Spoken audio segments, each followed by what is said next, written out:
Gentleman yields back. Now recognize Dr. Dunn, and he represents part of the Panhandle, isn't that right?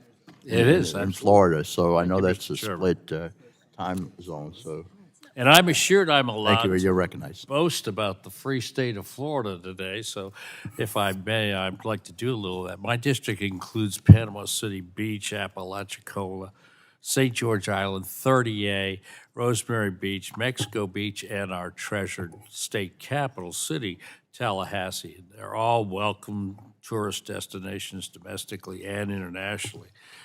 I think it's been known, our panhandle area has been known as the Emerald Coast, the Miracle Strip, and sometimes called the Forgotten Coast. It's frequently ranked as home to the world's best beaches. I happen to think that's correct. And as my colleagues noted today, travel to America has been susceptible to a changing global economy, especially after the restrictions placed upon the country during the pandemic. I support the hard work of our hospitality and service industry in Florida. They work around the clock to make our state a top travel destination. We number over 100 million tourist visits a year. In addition to the many programs we've supported in Congress, like the Public-Private Partnership Brand USA, and the billions of dollars generated at our national parks every year. I mean, there's a lot of good things to talk about. I look forward to discussing that today, and of course, we're preparing for the 2028 Summer Olympics and 2026 FIFA World Cup as well. So, not to mention our birthday celebration, the 250th. Miss Mayetta. The American Hotel Lodging Association State of Industry shows that the occupancy rates in 2024 are still below the pre-pandemic 2019 level. What are the biggest barriers preventing us from recovering from COVID, perhaps, I guess, and expanding our domestic and international travel markets, and how have traveler behaviors changed since the pandemic? Thank you. Thank you for the question. So I think there are many factors that have kept us from reaching pre-pandemic levels. But make no mistake, Americans are traveling. Their travel habits have changed.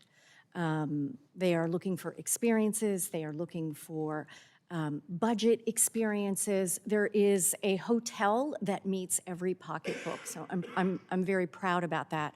I think it's really important for us as we think about our industry that is still facing a significant staffing shortage, and that prevents other services. Perhaps a restaurant stays closed, or we're not offering room service because we don't have the staff to support that.